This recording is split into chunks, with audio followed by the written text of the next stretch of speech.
नमस्कार दोस्तों, माधव पहल एकेडमी से मैं दीपक सर आप सबके बीच में। अगर आप एजुकेशन से जुड़े हुए हैं या आप गवर्नमेंट जॉब की तैयारी कर रहे हैं तो आप बिल्कुल सही प्लेटफॉर्म पे आए हैं, क्योंकि इस प्लेटफॉर्म पे मैं आपको एजुकेशन से रिलेटेड, गवर्नमेंट जॉब से रिलेटेड या जो विभिन्न प्रकार के स्टेट लेवल पे और सेंट्रल लेवल पे वैकेंसीज आती है उसके बारे में इंफॉर्मेशन देता हूँ, क्लासेस देता हूँ।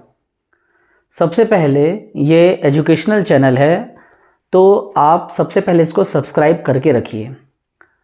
आपकी मर्जी वीडियो देखना है नहीं देखना है ये आप पे डिपेंड करता है, लेकिन आप इसको सब्सक्राइब करके रखिए। हो सकता है कि आपके भाई बहन का या आपके रिश्तेदारों का आपका ये काम आ जाए, क्योंकि यहाँ से आपको एजुकेशनल कंटेंट मिलेंगे।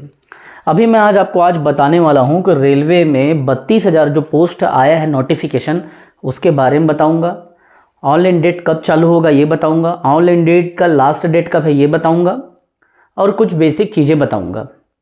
यूँ तो इस एग्ज़ाम को कोविड के समय पे लॉन्च होना था, लेकिन किसी कारणवश तरह तरह की गवर्नमेंट के ऊपर में वैक्सीनेशन का जिम्मेदारी आया।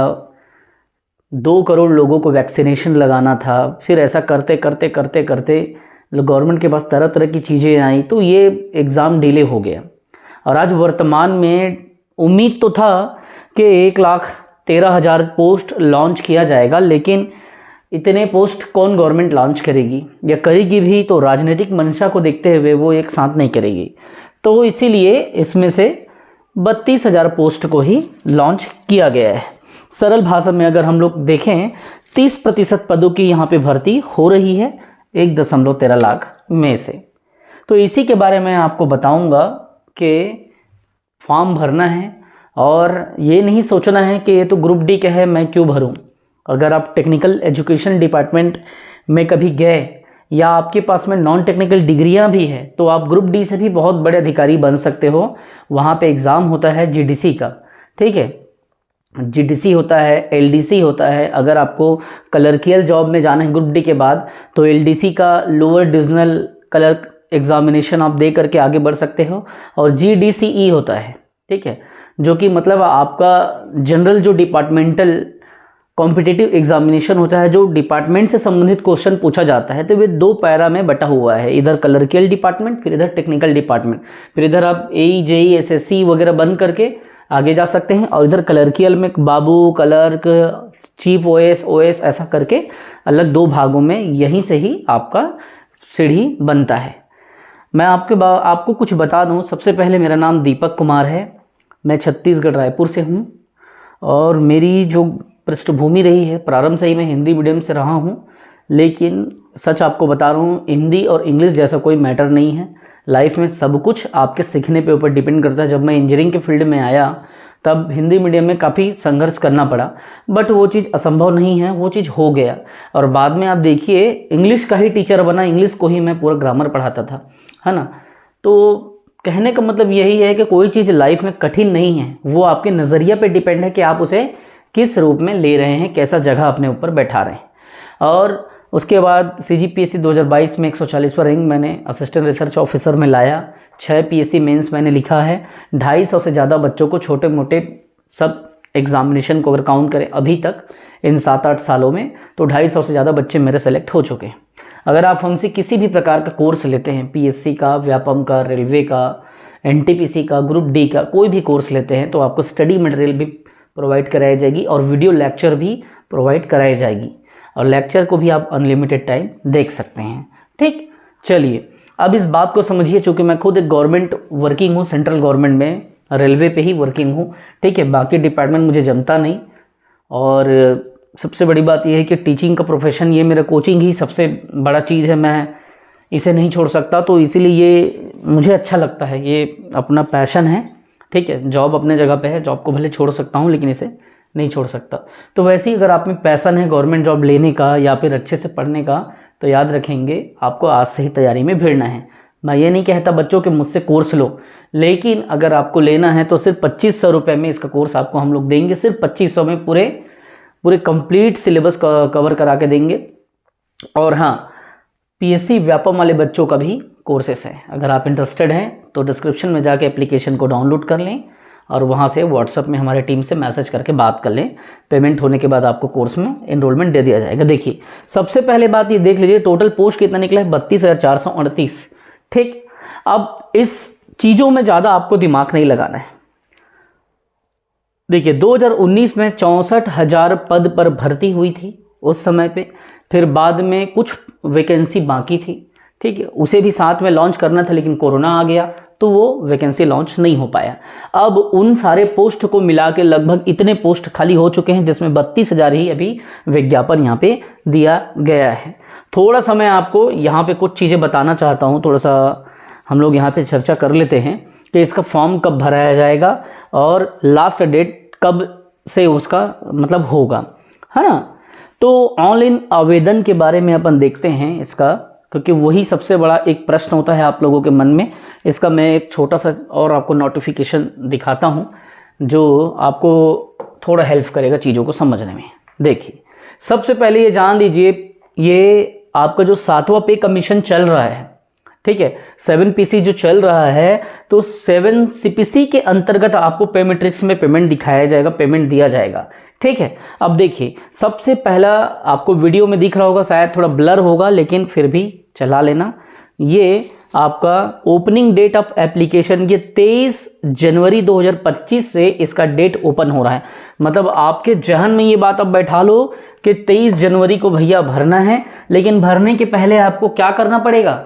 भरने के पहले आपको कास्ट सर्टिफिकेट जो बनता है सेंट्रल के फॉर्म में, अगर आप छत्तीसगढ़ के या किसी राज्य के स्टूडेंट हैं, कहीं से देख रहे हैं, तो वो कास्ट सर्टिफिकेट आपका नहीं चलेगा। वो प्रूफ मांगेगा कि आप ओबीसी का फ़ायदा ले रहे हो, एससी का फ़ायदा ले रहे हो, एसटी से फ़ायदा ले रहे हो, तो मजिस्ट्रेट से आपको बनवाना पड़ेगा सेंट्रल के किसमें, फॉर्मेट में। तो सबसे पहला बात तो आप यहाँ पे बिल्कुल अपने जहन में ये बात बैठा लीजिए कि सबसे पहला काम आपको क्या करना है, तो यहाँ पे आपको कास्ट सर्टिफिकेट आपको सीसी को रेडी करना है। आप उस काम पे भिड़ जाइए, तब जाकर के आप यहाँ पे क्या कर सकते हो, जैसे ही आप इस सर्टिफिकेट को रेडी कर लेते हैं ना, तब आप एससी एसटी का या ओबीसी का जो आप लाभ लेंगे ये आप ले पाएंगे, या जनरल का जो ईडब्ल्यूएस कैटेगरी है उसका आप ले पाएंगे। पहला काम आप इस चीज़ को कर लीजिए। सेकेंड जो काम है आपका दूसरे नंबर का, आप जैसे ही ये 23 जनवरी को फॉर्म खुले, तो 23 जनवरी 2025 को ये जैसे फॉर्म खुले, सबसे पहले ऑनलाइन आवेदन कर दीजिए। और क्लोजिंग डेट कब है, तो क्लोजिंग डेट है ये एक दिन पहले, मतलब एक महीना का टाइम मिल रहा है। ये 22 फरवरी को क्लोजिंग डेट है, 22 फरवरी को ये बंद हो जाएगा। इसके बाद आप फॉर्म नहीं भर पाएंगे, क्लियर आपको दिख रहा होगा। तो ये 3 बातें आप यहाँ पे देख लीजिए। ठीक, अब एज की क्राइटेरिया क्या है, तो 1 जुलाई 2025 को 18 से 36 साल के युवा इसमें फॉर्म भर सकते हैं। ठीक है, इस बात को याद रखेंगे, है ना। और जो वैकेंसी है 32,400 है, लेकिन आप उसको 32 मान के चलिए। अब आपका पे स्केल यहाँ पे जो दिखा रहा है वो क्या चीज़ है, 18,000। मतलब ये बेसिक पे स्केल है, जिसकी सैलरी लगभग आप लोगों की 32,000 33,000 के आसपास सैलरी बनती है टोटल काउंट होने के बाद में। ठीक है, तो ये 18,000 लिखा है, ये पे मैट्रिक्स है ना, 18,000 पे मैट्रिक्स है। तो उस पे ये मत सोचो कि आपको 18,000 तनख्वाह मिलेगा, 18,000 तनख्वाह नहीं मिलेगा भाई, ये पे सैलरी का पे मैट्रिक्स है। ठीक है, इनिशियल पे मैट्रिक्स बोलते हैं इसको। 18,000 जो दिखा रहा है वो इनिशियल पे मैट्रिक्स है, जो कि ग्रुप डी में अगर आपका सिलेक्शन होता है बच्चों, तब आप लोगों को लगभग 32 से 34,000 के आसपास का टोटल सैलरी बनता है। ठीक है, और कट फिट के आपको लगभग 28,000 के आसपास आपकी सैलरी मिलेगी स्टार्टिंग पीरियड पे। और धीरे धीरे इसमें बहुत सारे, मैं खुद रेलवे में हूँ तो मैं इस चीज़ को बेहतर जानता हूँ, समझता हूँ कि ये कितना अच्छा जॉब है। मैं ग्रुप डी की या ग्रुप सी की या किसी एक पर्टिकुलर उस कैटेगरी की बात नहीं कर रहा हूँ, बात रेलवे की फैसिलिटीज़ की करना हूँ। अच्छे अच्छे जगह पे घूमने फिरने के लिए आपको पास मिलता है, मेडिकल मिलता है, पीटीओ मिलता है ना, प्रिविलेज टिकट ऑर्डर बोलते हैं पीटीओ को। अगर पास खत्म हो गया तो आप पीटीओ का यूज़ करके 1/3 चार्ज पे करके आप कहीं भी दुनिया में घूम सकते हैं, मतलब इंडिया पे, है ना। इन सब बेसिक चीज़ों को वही बता सकता है जो इससे जुड़ा हुआ है।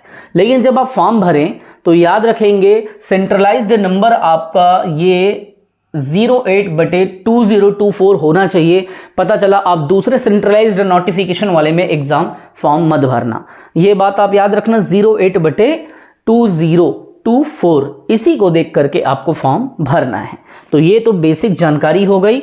और थोड़ा सा अगर मैं आप लोगों को इसके पन्ने पे लेके जाऊं, जो पेपर कटिंग में कुछ लिखा है, तो थोड़ा सा अगर आप चाहे तो आप इसको खुद पढ़ लेना, और नहीं पढ़ेंगे तो कोई बात नहीं, ठीक है। देखिए, इसमें 4 स्टेज होता है। किसी भी पेपर में सिलेक्शन के बहुत सारे स्टेजेस होते हैं, लेकिन इसमें भी कुछ स्टेजेस है जो मैं आपको समझाऊंगा, आपको बताऊंगा। 4 चरणों में उम्मीदवारों का चयन किया जाएगा इस एग्जामिनेशन में। तो कौन कौन सा 4 चरण होंगे? सबसे पहले इसका ऑनलाइन एग्जामिनेशन होगा, और उसका कोर्स हमारे पास है, ठीक, जो जीएस, मैथ, रीजनिंग, साइंस पे आधारित होता है। करंट अफेयर आप आज से पढ़ना चालू करें। सबसे पहला मैंने क्या कहा बच्चों आपको कि इसके 4 चरण होंगे सिलेक्शन के। कितने चरण होंगे? 4 चरण। तो आपके जहन में होना चाहिए कि सर वो 4 चरण कौन सा है। पहला जो चरण है बच्चों वो सीबीटी कहलाएगा। क्या? कंप्यूटर बेस्ड टेस्ट कहलाएगा। जो सीबीटी में पास होगा, ठीक है, वो फिजिकल में भी आगे उसको बुलाया जाएगा, ठीक है। तो दूसरा जो चरण होगा बच्चों वो फिजिकल मेजरमेंट का होगा कि वो उसके लिए फिट है कि नहीं है, वो दौड़ पा रहा है कि नहीं पा रहा है ना। तो फिजिकल अगला जो इसका है वो फिजिकल है, फिजिकली आप फिट हो कि नहीं हो उस चीज को देखा जाएगा। इसकी कैटेगरी होती है B1, B2, B3, ऐसा जिस कैटेगरी में आप आते हैं उस हिसाब से आपको ग्रुप डी के पोस्ट को दिया जाता है, ठीक। समझिए अब बात को। और इसमें अगला जो चरण होगा वो क्या होगा? अगर आप फिजिकल पास करते हो तो यहां पे होता है आपका डॉक्यूमेंट वेरिफिकेशन होता है, ठीक। और चौथा जो होता है वो क्या होता है? इसके बाद में लास्ट में अगर आप पे डीवी भी सही है तो फाइनल में आपको मेडिकल होता है, ठीक है, मेडिकल का टेस्ट होता है, ठीक। अगर आपका सीबीटी सही रहा, आपने फिजिकल पास कर लिया, आपके कागज पाथर सही हैं, पापा मम्मी के नाम सही हैं, फाइनली में अस्पताल जाओगे, अस्पताल में मेडिकल होगा, और वहीं से एक पेपर आता है जिसके बेसिस पे आपको रेलवे क्या देगा? ज्वाइनिंग लेटर देगा मेडिकल को देख करके। और जैसे ही जेएल आपको मिला, आप अगले 1 सप्ताह 7 डेज के अंदर में आप ज्वाइन करोगे, ठीक। तो ये बेसिक बातें हो गई। चूंकि मैं खुद इंडियन रेलवे पे हूं, ठीक है, एक अच्छी खासी पोस्ट पे ठीक ठाक मेरा दाल रोटी चल जाता है, इसीलिए मैं आपको समझा रहा हूं कि इस एग्जाम को सीरियस तरीके से ले, ठीक। अब देखिए, इसमें 2019 के बाद 6 साल बाद ये वैकेंसी आई है, तो अपन को ज्यादा इसमें सोचना नहीं है। टोटल वैकेंसी अभी भी ग्रुप डी में 1,13,533 खाली है, लेकिन गवर्नमेंट अभी सिर्फ इतना ही करा रही है ना। तो बहुत कम पोस्ट पे गवर्नमेंट करा रही है रिक्रूटमेंट, लेकिन इसको समझना है। अब देखिए, योग्यता क्या होगी? योग्यता 10वीं होगा, मात्र 10वीं पास से ही आप इसको दे सकते हैं, ठीक। लेकिन टोटल डिपेंड होगा सीबीटी पे, जो कंप्यूटर बेस्ड टेस्ट पे अच्छा नंबर लाएगा वो आगे बढ़ेगा। और एग्जाम के बाद फीस क्या होगा? रिफंड हो जाएगा। इस बात को आपको याद रखना है। देखिए, एग्जाम फीस में जब जनरल कैटेगरी और ईडब्ल्यूएस की बात आएगी तो उससे 500 रुपये लिया जाता है, और SC ST वर्ग की बात आएगी या फिजिकल जो डिसेबल हैं, दिव्यांग है, उन लोग 50% रेट में देंगे, अर्थात 250 रुपये में, ठीक। और महिला उम्मीदवारों को, चाहे वो ओबीसी हो, चाहे जनरल हो, चाहे ब्राह्मण हो, चाहे क्षत्रिय हो, चाहे शूद्र हो, किसी भी वर्ण में आए, किसी भी कैटेगरी में आए, उनसे सिर्फ 250 रुपये लिया जाएगा, ठीक। और एक बात अब याद रखना, एग्जाम जैसे खत्म होगा उसके बाद में आपके अमाउंट खाते में पूरे पैसे, फीस जो आप पे किए हो आ जाएगा। मान लो जनरल ने 500 दिया तो गवर्नमेंट उसको 400 रुपये देगी, ठीक। 100 रुपये गवर्नमेंट अपना मेंटेनेंस काट लेगी, है ना। और दूसरे कैटेगरी के उम्मीदवारों को अपना पैसा मिल जाएगा। तो इतनी बातें आप याद रखेंगे। और इसमें ना 100 अंकों का पेपर आएगा, यहाँ पे बकायदा मैं आपको बता रहा हूँ। और हाँ, निगेटिव मार्किंग होगी बच्चों। क्या होगा? माइनस मार्किंग होगा। इस बात को आप ध्यान से देखना, ठीक है। इसमें देखिए, जनरल जो साइंस है, सामान्य विज्ञान के 25 प्रश्न होंगे। यहाँ पे मैं लिख देता हूं, विज्ञान लिख देता हूं डायरेक्टली शॉर्ट में। विज्ञान के कितने प्रश्न होंगे? 25 प्रश्न होंगे। दूसरा गणित जो होगा आपका या मैथ होगा, गणित के भी यहाँ पे महत्व हैं, गणित के भी 25 पद होंगे, ठीक है।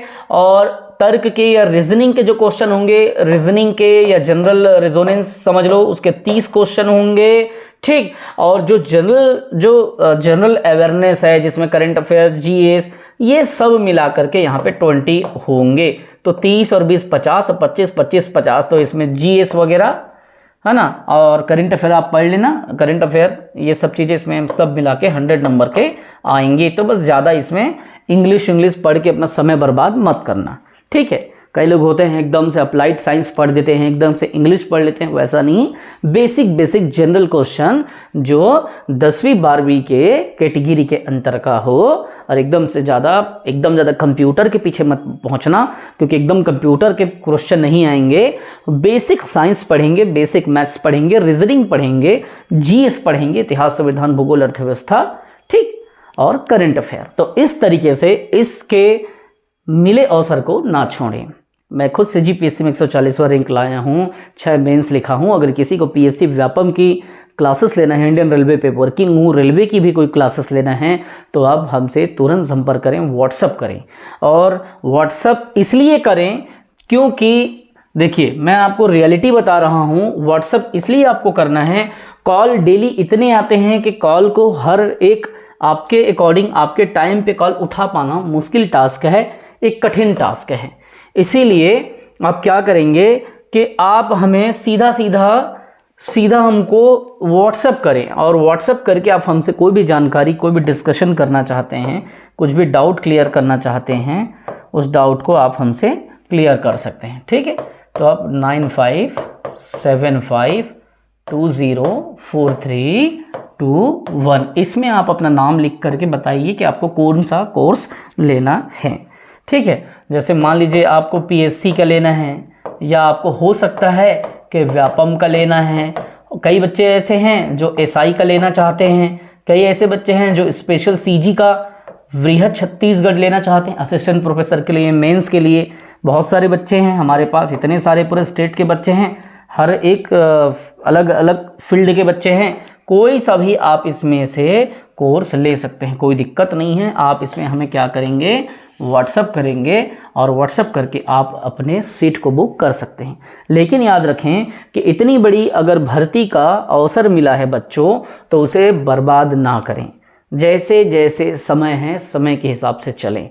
चलिए, अगली वैकेंसी की जानकारी फिर अगले वीडियो में मिलेगा। अगर आपको मेरा प्रयास, मेरा दिया हुआ इन्फॉर्मेशन इतने डिटेल में मैंने समझाया अच्छा लगा हो, तो चैनल को इसलिए सब्सक्राइब करें क्योंकि अगले टाइम भी इतने डिटेल से आपको क्लास दी जाएगी, समझाया जाएगा वैकेंसी के बारे में। चलिए, जय हिंद, वंदे मातरम। पढ़ते रहें, बढ़ते रहें।